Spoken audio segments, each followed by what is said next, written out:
Prairie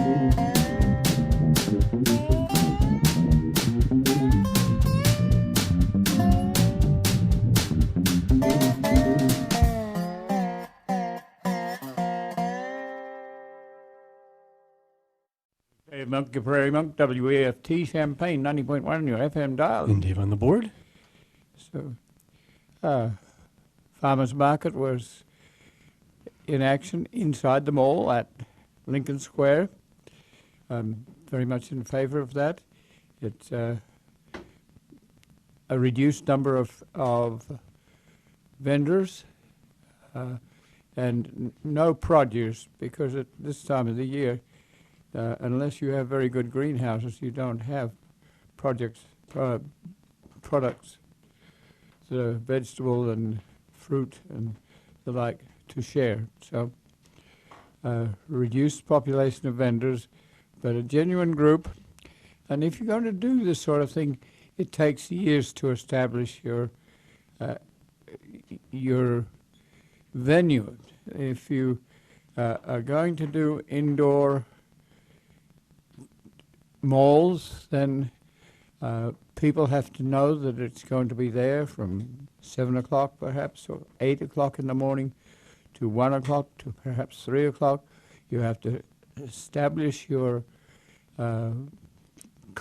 constraints, and you have to do that for years before it becomes something that's part of the population's in effect in your navel, that you know about this. And there are the regulars that come, and there's a camaraderie there that we like. And at this time of the year, you might not sell a lot of jewelry or gifts and things like that, so those vendors drop off some. But the regulars are there, and we appreciate that, and we appreciate that Urbana has been doing this for quite a number of years and making a success of it. Champaign has tried, but it hasn't have the same array of knowledge of where the mall is, what time it will be, and they don't have an indoor mall facility. In time, that might happen. Champaign could at least do with an indoor mall, not up on North Market Street, but downtown, where a lot of the recent gentrification and building has been going on. And you need, for all those apartments, you need a place for people to walk and share, and that may indeed include a covered mall in wintertime. I want to go back to trails. We've been talking about the Kickapoo Trail, and this may be repetitive to some extent, but that is also important. People need to know what is going on with the Kickapoo Trail. They've got a lot of interest. There's been press publicity, and so that raises the attention. It raised the attention to the point of the first fundraiser for being for matching money was something like $37,000, and that would indicate public interest. Well, this is a very formal process, and we'd like to get it into your head what is going on so that you can be involved. David is somewhat of a naive person in this planning process, except that he's been coming to meetings with me and is beginning to get an idea of what the process is. This particular trail is one that saves the railroad bed. So it has to be understood that a lot of the funding for this trail is coming from the federal government, and the attempt is to save a railroad bed which would otherwise cost a fortune to replace if you were going to put a train through. So the feds decided to give money to bicycle and hiker people who would be interested in buying a line. They have to do the buying. They're going to own this line in the interim. And the federal government is going to keep the bridges and make sure that there's no reversionary titles that mean that you travel 5 miles on the trail and then have to go around and get back on the other side because there's a hog farm in the middle or something like that. So bridges, titles, and money make this trail a possibility. That money is assigned at the federal level by both parties who are interested in these trails and these railroads. So whenever there's a question about whether this Rail Banking Act should continue and to continue funding for the upgrade of the rails that are abandoned to trails, then there's a lot of support from both sides. And there are now 20,000 miles of this particular preservation. Very, very few of them have gone back to railroads.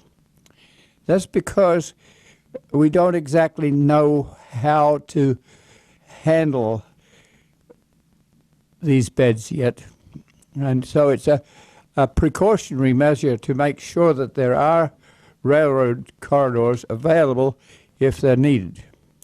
In the past, there were a gazillion of these railroads across the country.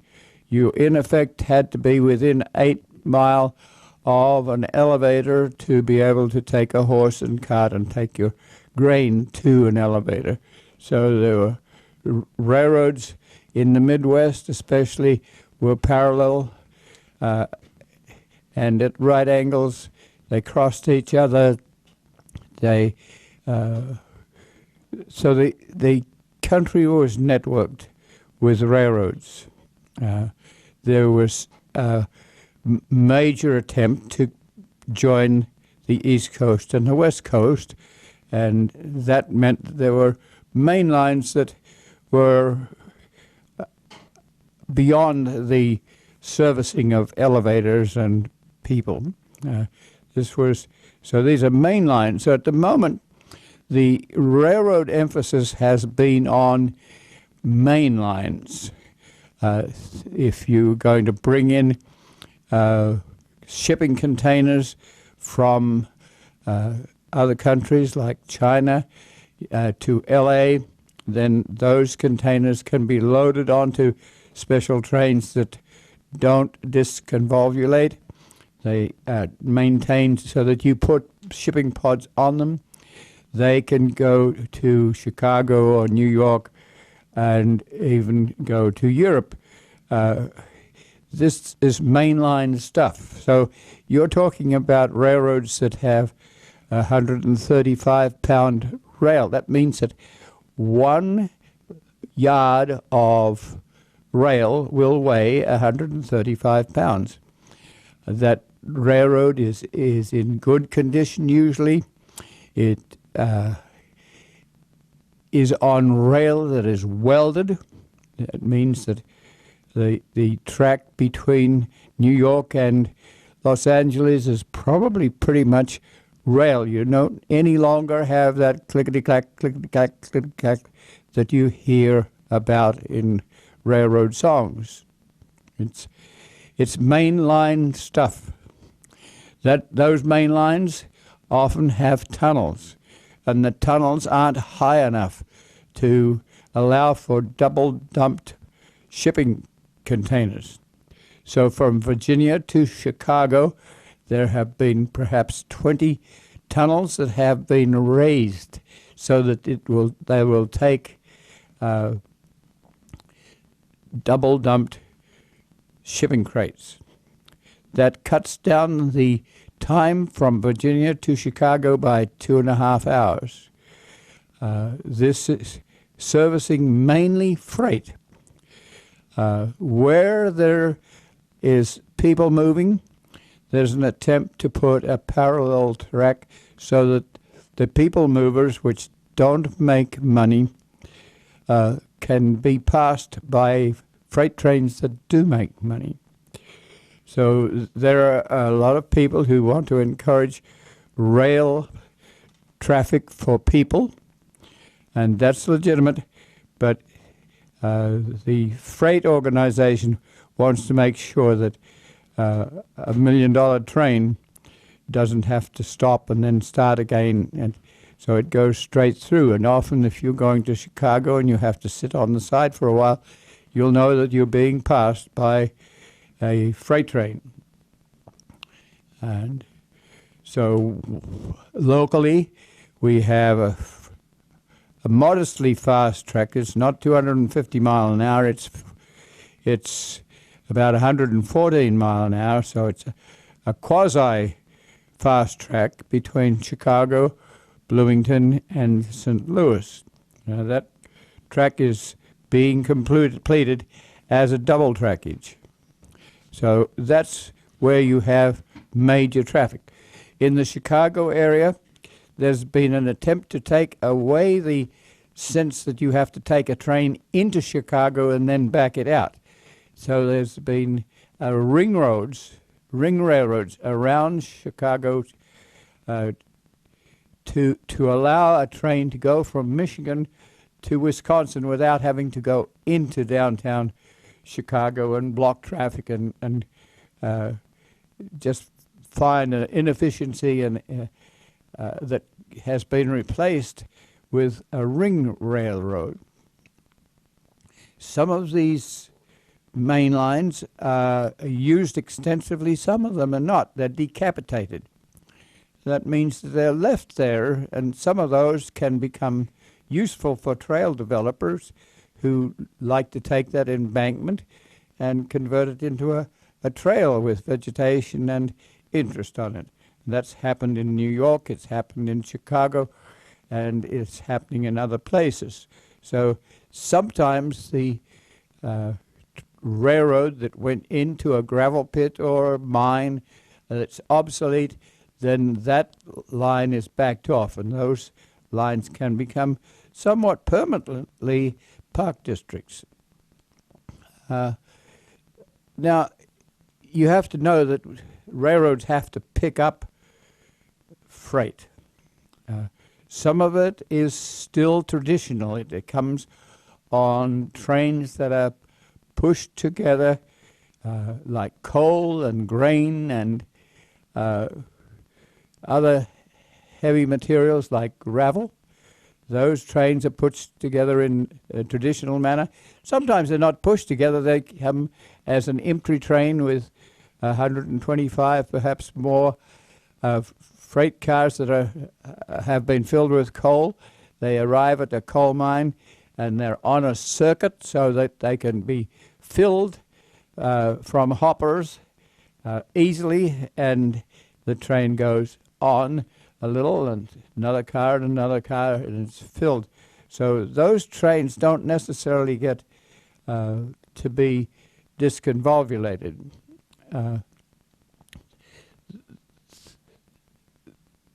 There is also a manifest train. A manifest train picks up a wagon load of ties or timber or steel or honey or mayonnaise and pushes those vehicles together. In order to pick up those sorts of cars, you have to have a rail system where local engines can go out and pick up 2 or 3 cars here, 2 or 3 cars there. It's not the most efficient, but it brings together a body of freight that can then be put together on a train that goes to a yard And those yards often have a little hill, and you push the local 3 or 4 cars up the hill, and then on the other side of the hill there are perhaps 10 different railroads. And so if your truckload of honey is going to go south and something else is going to go north, then there's a system where the points can be opened and those trains can be made up into manifest trains. The yards in Champaign are designed so that they can be putting together manifest trains. There's also room for a long train, like at least 125 cars, to pass another train. So there are sidings. Most of our small elevators don't generate more than about 15 cars. So you have to have local engines that go out and deliver empty cars, and then they have to pick them up. That's somewhat inefficient, so those elevators tend to be replaced by positively huge elevators like we have with Anderson's, which is an offshoot of Cargill's, that is out on Staley Road. It's a huge elevator with several railroad sidings so that you can load an efficient train that gets onto the main line. It can go south, it can go north, east, and west. So in the future, you hope that the railroad users, and they have become more efficient in their day, because in the past, if you had this system of humping, you had a train that banged into each other. They had buffers on them. They don't usually do that anymore, but they had buffers so that when the train car hit another one, there was a spring buffer that allowed it to meet rather gently, but it didn't always happen that way. So if you had a truckload of cameras or computers, that wasn't very healthy for your freight. These days, when you have shipping pods, shipping crates that are standard size, that can be loaded onto a train with a gantry crane that can run across 5 railroad lines and sort things out, is much more gentle. So more traffic is coming onto the railroads. East and west coasts, where there's a lot of manufacturing activity, has come to believe in that. And so the freight pickup in those regions is fairly well established. It also happens that when you're dealing with manufacturing, you're dealing with populations. So if you are running up and down the coast, you're dealing with communities that have manufacturing, and you also have those communities that want to travel by trains, in Washington to New York, for instance. So the separation of people movers and freight is arranged, and that's reasonably well done. Now, when you come to the Midwest, you have huge areas that have no population and no manufacture.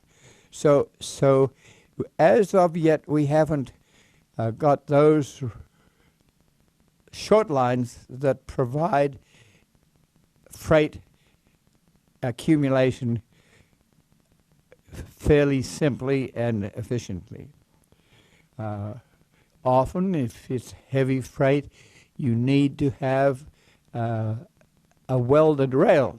So in most of the rails going across the country, from Los Angeles to Chicago to New York, those rails, the stick rail, stick rail is about 33 feet long, and it's joined to the next stick rail by a plate that joins the two. When you have heavy freight, those plates have to be very good joiners, or a heavy wheel will sink one part of the joint down and hit the other one and cause a fracture of the rail, which after all leads to derailment, breaking of the rail and derailment. So to avoid that, those stick rails are taken up. In the case of the Kickapoo Trail, the last train through parked a quarter of a mile from Main Street and took out a quarter of a mile of stick rail. What had happened first was all the spikes were taken out so the rails could be lifted. The first 20, 30 feet were lifted up by a small crane and put into like a laundry wringer.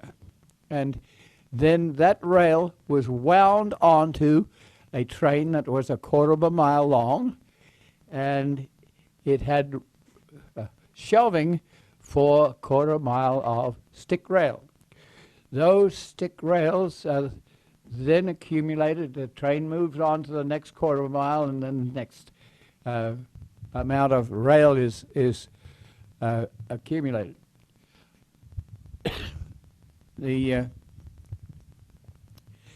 That rail is usually taken to places, some of them are in New York, to cut off the bolts and the joints and re-weld the rail. That rail is then put onto the same train and brought back to a site. May not necessarily be the same site, but if it's heavy rail, then it will be to a heavy line. And that sort of process has gone on for most of the main lines. The traffic between Danville and Champaign was on a fairly heavy line. It was a main line, and the ballast under the rails would have been good. It would have been made of gravel, often limestone because it was available close, and the ties were reasonably close, 2,000 ties per mile, and that meant that we have a fairly firm base for a trail if we come in with a trail. The ties are marked with a spray marker. The good ties are labeled relay ties, and they go to relay. Then there are landscapers, and then there's junk that is worn out and rotted out, and so the rails are taken up, the plates are lifted and recycled, and the ties are pushed to one side and then loaded with a truck with a crane on it.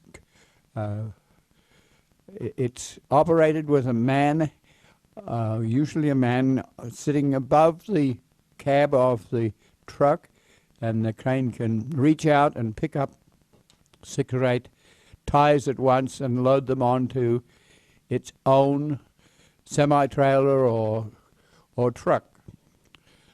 So as they do that, they classify the ties, and that's the landscapers are put into bundles of 9 each, and they go off to be sold at places like Menards. The truck is known colloquially as a knuckle boom.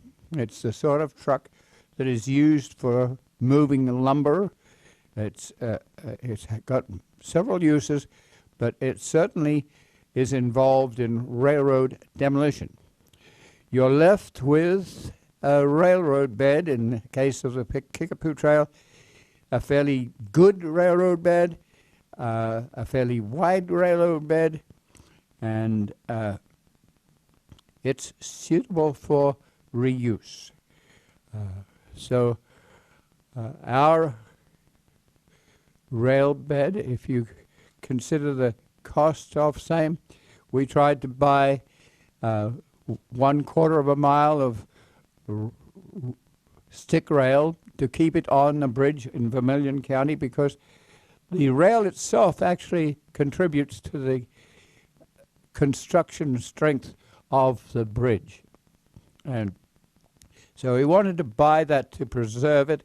Also, when you take out the spikes and plates, you're left with a hole in each tie that is vulnerable to rain sitting in the tie and rotting big bridge ties. Bridge ties are huge compared with regular railroad ties. We didn't have the cost of that 1/4 of a mile. To leave it in place would have been $3,000. We didn't have that sort of money. But that gives you a rough idea of the cost of the rail. And that would have been cheaper because that no one had to lift it up and take it to somewhere where it could be made into welded rail. Now, just as an aside, I would say that not everything goes to welded rail. You have to take your finger and feel to see whether that rail is already worn out. It's been run by railroad wheels for years and years, and it just might not meet the micrometer that you put onto it to see if this rail has been worn. The eye of the beholder is usually enough to know whether this is re-rail possibility track. There's also the experience that you might go over a bridge with a 135-pound rail, but the rail on the land beside might be lesser breed, perhaps 95-pound rail, and that would go in a different direction. That would go to a siding to be used occasionally, and not necessarily with a 100-ton truck, but with a smaller grain car or whatever. The interurbans often followed the main lines, and they are, where a main line is often about 100 feet wide right away, the interurban is about 39 feet. And it didn't have the same quality of railroad bed. Its trackage often was just 65 pound, perhaps 90 pound. It was enough to hold a tram car, usually 2 cars together, and the bed was not secure enough for that it wouldn't sink at some places and be bouncy. So when you rode in an interurban car, it was like a bouncy trip because the bed was not so good. And they didn't have a lot of gravel. They took often the clinker from steam engines and made that interurban line. So if you're working with an interurban line, you can use it occasionally for freight, but if you do, it has to have an improved bed, or you have to take it, load out grain, for instance, with a smaller vehicle. The interurban came in 1905 when electricity allowed for catenaries and the interurban tram to run.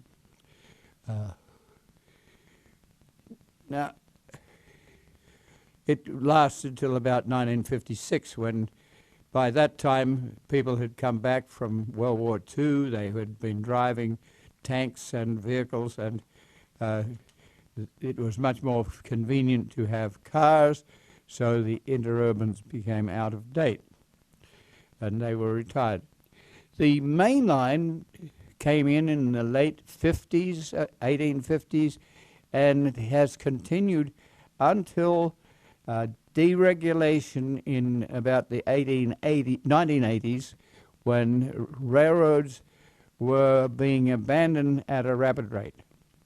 That is when the federal government decided that they were losing too many rails, and they established the Rail Banking Act. Now, with the Kickapoo Trail, we're dealing with a railroad bed that's substantial. It's lost its rails, it's lost its ties, but it has a substantial bed. And we're looking at that sort of corridor as a trail. Now, this last week, that trail was bid for contractual purposes.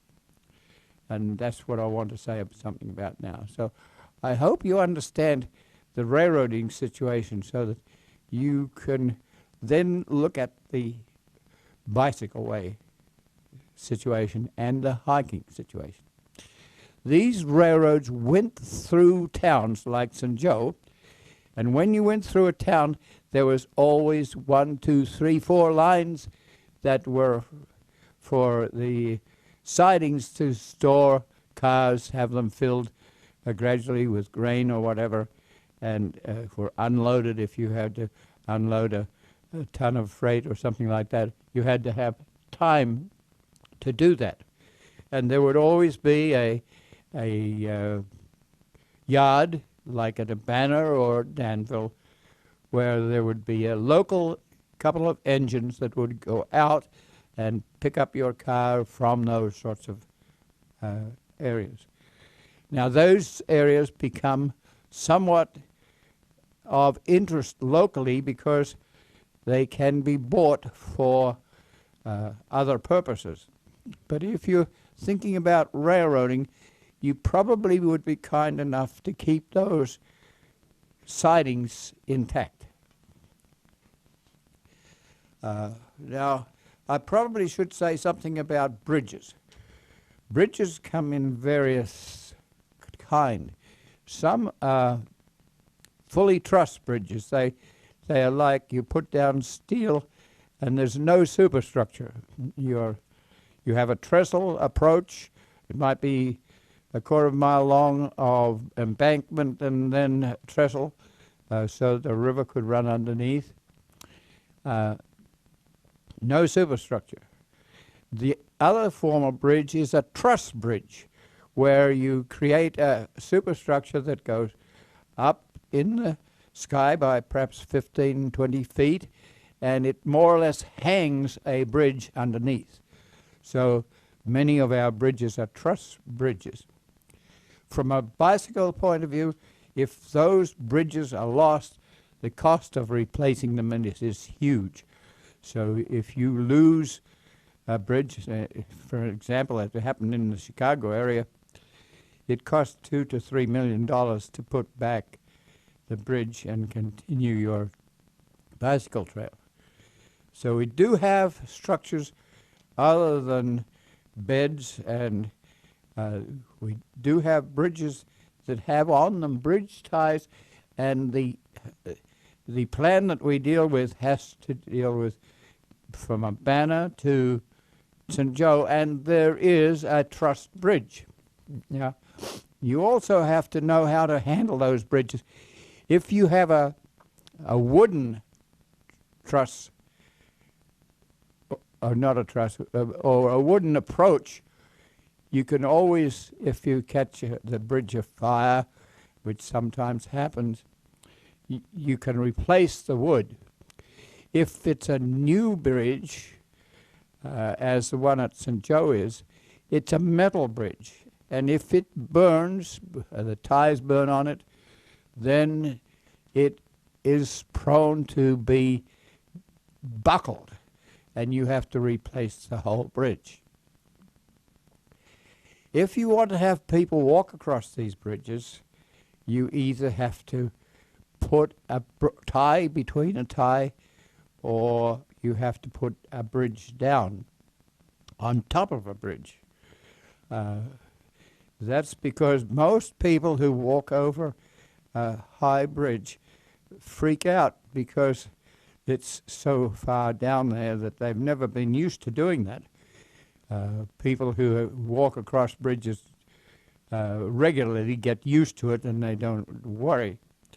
There's also a hop and go one principle, because where one piece of steel ends, there's a battery of bridge ties, and so you can't assume that you're going to walk from tie to tie and be regular, because you come to the gap and it's irregular. So if you walk, run, or ride over one of these bridges, you have to know that there's bridge ties about 9 inches apart, and they're not totally regular. Okay, now we're looking at the Kickapoo Trail, and what do? We have a huge bridge in Danville, but that has been postponed. The funding for that has been postponed because the state government is not in good shape at the moment. They're debating about budgets and the like. So let's go to the piece that remains as a contract. Now, in the first place, go back to the Rail Banking Act. The Rail Banking Act is controlled by Surface Transportation. It used to be the Interstate Commerce Commission. Changed names, but it is responsible for the Rail Banking Act. It has the money to provide for enhancement of trails like the Kickapoo Trail that are bought by the locals and developed with enhancement money coming from Surface Transportation. So a lot of the money for the Kickapoo Trail has come from the federal government. The locals still have to buy the bed.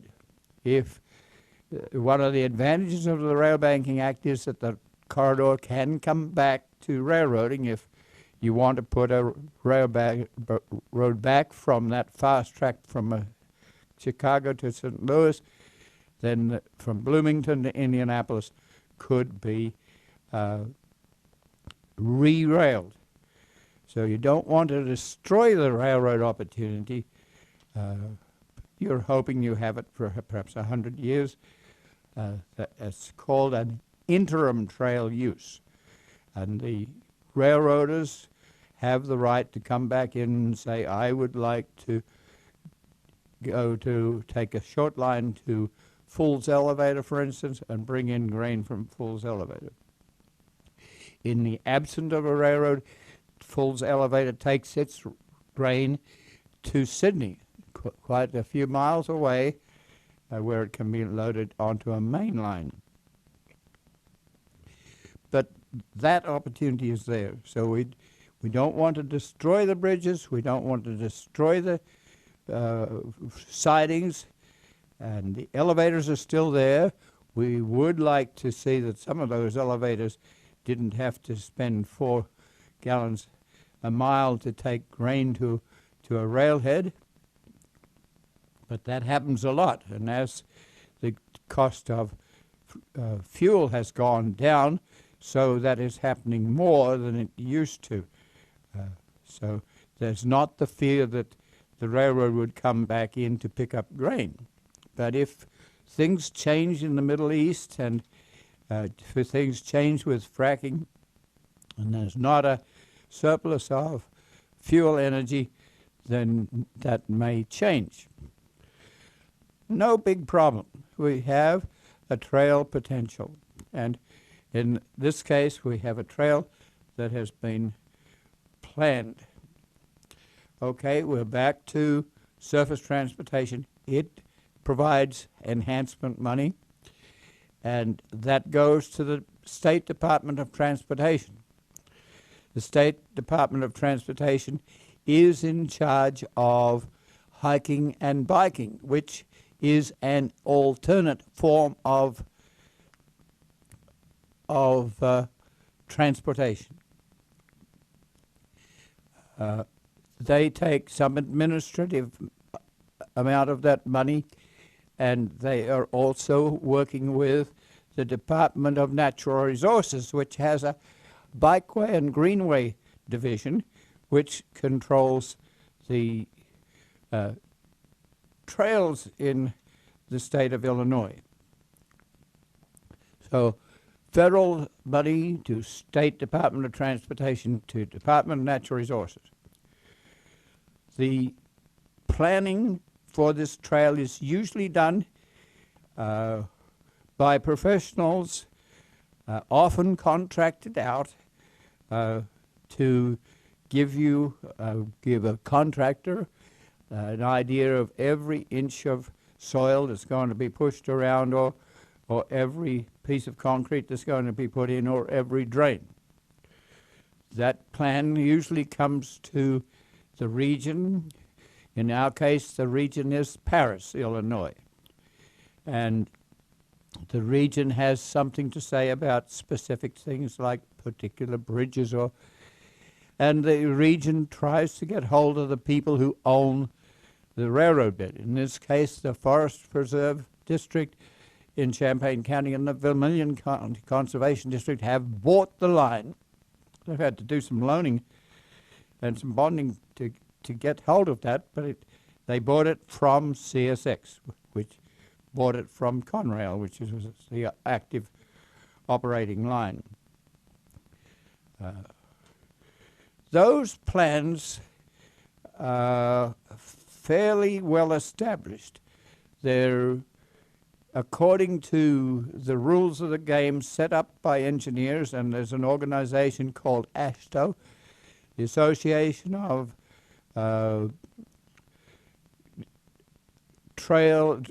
Transportation Engineers, basically it is.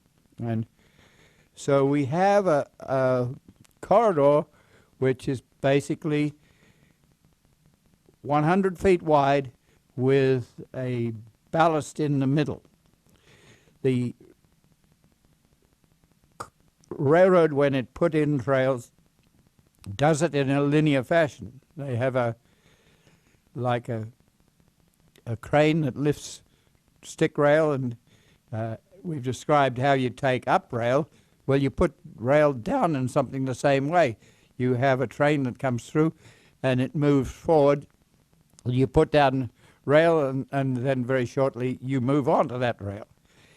So the edges are available for prairie and habitat that we revere. So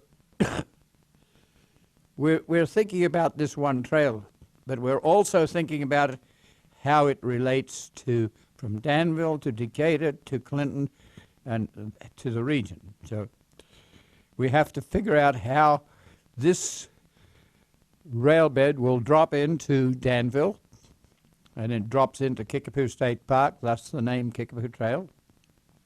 It's an interesting park. It has a lot of strip mining and the like, but it also has terrain. And Champaign County, which is fairly flat, uses that area for recreation.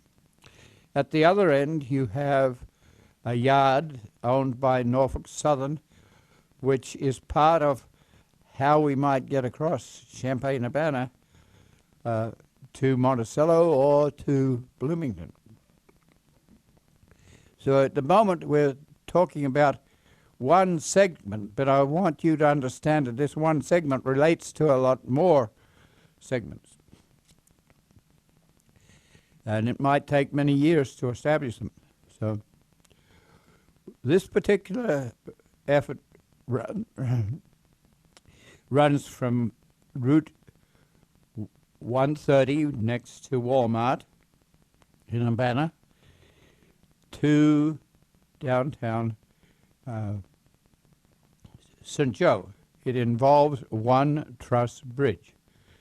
Now, last week, or previously when we've been talking about this, excuse me, David has been getting familiar enough with this that he wants to ask questions, and that's the sort of question we want you to ask. You don't have a lot of opportunity because these plans are sort of made in formal manner, and they're very detailed, and they're hard to change. So if you want to save the prairie on the side or have a narrower trail, you have to do a lot. That means that we want some of you out there to be aware of what we're doing so that you can contribute to the debate about what, for instance, should the width of the trail be. If we don't have enough money to pay for a bid, then we might be able to modify the plan. Not easy, but the bids last week came in for about $3 million, which was much more than the planners had anticipated. So it may mean that we have to raise local money to reach that bid. The other alternative is to suggest that the trail be established in phases. So that at the moment, can we use the existing bed, which is pretty good bed, put a roller on it, take the trees off it, leave the prairie in some places, maneuver around prairie clumps that have come onto the railroad bed since it's been vacated 20-odd years ago. Could we, for instance, when you go across roads, there's a 30-foot area of asphalt down to the road, across the road, and up the other side, because the railroad in some places is an embankment. Sometimes it's quite level, but getting across that is a safety situation. Could we do that with a simple signs and simple plans and leave a more sophisticated, organized approach to another time? Could we make the trail 8 foot wide instead of 10 feet wide? Could we remove the need for 2 feet of gravel on either side and just leave the ballast and the prairie grow as it is?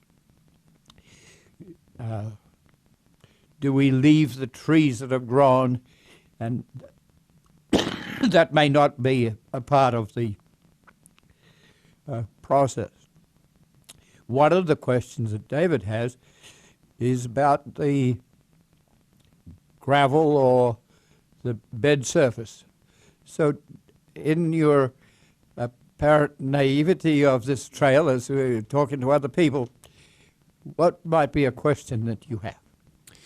And right, so I had a couple of questions for the folks who were there, but the main one that I had from extensive time bicycling, good grief, I've been bicycling since the 1960s as a kid. My absolute favorite surface to bicycle on is asphalt, which means riding on regular old public roads is a perfectly, I don't mind sharing the road with those big clunky things. I'm fine with that, and I've never been injured from being out there around them. So, and in fact, one of my favorite trail rides was from, in fact, my hometown, which has an abandoned rail bed from the Sioux Line days back in the 1970s, I believe, has now been converted into a trail that if you follow it all the way to the east, you end up at Lake Michigan. So you can actually bicycle from 3 blocks from where I grew up to Lake Michigan. I've actually dunked somebody's bike tires into the. Oops. Yes, that's the town of Mundelein. It's in the we always end up talking about it in terms of sports. It's the northeastmost sports district for high schools in Illinois. If you keep going, we're closer to the Wisconsin state line than to Chicago, and so this trail is asphalt, at least most of the way. There may be some places where it turns into concrete, so you're essentially riding on a sidewalk. But if you're going to fall off your bicycle, asphalt's the most forgiving surface that you can ride on. On the other hand, I've also been on the Katy Trail for a good 15 miles or so. I would never take my own personal bike and ride that because it's crushed limestone, and I have 23 millimeter wide tires on my bicycle, and they would not appreciate the dirt and the bits of gravel and things that you're bicycling there. But that's okay. I simply rented a bike, and someone conveniently in the town of St. Charles has a coffee shop and bike rental right across the street from one of the ways to get onto the Katy Trail. And so rented a bicycle and, as I say, rode a good 15 miles of it. Very, very nice, and it's relatively flat. I just needed to make special arrangements to be able to ride on that. So when Dave and I went to Danville for this meeting, that was my first question to ask was, what's the surface going to be like? I kind of already had gotten the bad news. Dave had already told me it was not going to be asphalt. But yes, one of them broke the news to me that it was going to be crushed limestone. Last week I said on the show that was the equivalent of oil and chip. I've found out since then that no, it's significantly better. It's much more, it's way less clunky. It's less of a mess if you're on a bicycle to be on crushed limestone than oil and chip. But so yes, in talking further with the head person from this end of the project, going from Urbana to St. Joe from the Champaign County Forest Preserve, he said that they'd actually looked into what are the surfaces they could put down. Not only would concrete and asphalt cost quite a bit more, they're really not a good thing to put down to get started anyway, because during those first years, you're going to have the rail bed that you're on top of giving way here and there. It's gonna sink here and whatever, and you don't want to have really dumped extra money into it when you're just going to have to go back and fix quite a few of these places anyway. So at least, as Dave said, let's get started with something simple. Let's keep it as simple as possible. If you can eventually upgrade it into something better, great. But let's get things underway, within budget. And then just for the structural purposes, it's also worth it to leave the fancy dancy stuff for somewhere down the road. The reason for chip limestone in this case is because limestone is very close at hand at Fairmont, and it's reasonably inexpensive, and it comes in different sizes, so you can maneuver the type of trail. It's semi all-weather. You don't go out there in the rain, perhaps, but it's stable, and you can add calcium chloride to it as a binder, and it may not be ideal for ADA purposes, for wheelchairs, but it's there. And so we have to debate about this. I want to say quickly that there is also, how do you take this trail to Urbana? And we've been looking at the railroad bed that continues on towards Urbana. And if you're going to think about going through Urbana, Champaign, and perhaps convincing the railroads that you could put a trail adjacent to an active railroad line, you could come through to Champaign. At the Canadian National line going north and south, you probably would have to go under the railroad line, the Washington Street underpass, and you'd have to waddle your way through the western side of Champaign to get to Bonneville, on the way to Monticello, or to get to Bloomington if you go up through parallel to Route 150 or Route 74. But I really beg you to look at these things, look at where you drop in Urbana, look at the prairie you might drop into. Be aware and ask questions, and we will give our phone number, and we'll answer questions as we know, but the Forest Preserve is in charge of this particular event, and they're willing to work with you and answer your questions. And Paris is also the regional office of the Department of Transportation, and they're willing to talk. And so there are possibilities that we can do something different and something simpler. One of the main things is, while people know about this and it's been in the paper, we need to talk to you now, because if we leave it another 10 years to do it, you will have forgotten, and we want your action now. So I think we're almost to the end of today, but this is not the end of it. We do have to keep raising money to make it a possibility, but it's a really nice opportunity, and we hope you will be involved. And this is Dave Monk, your Prairie Monk, WEFT Champaign 90.1 on your FM dial. And Dave on the board. As always, all the views and opinions expressed here are solely those of the speakers and nobody else.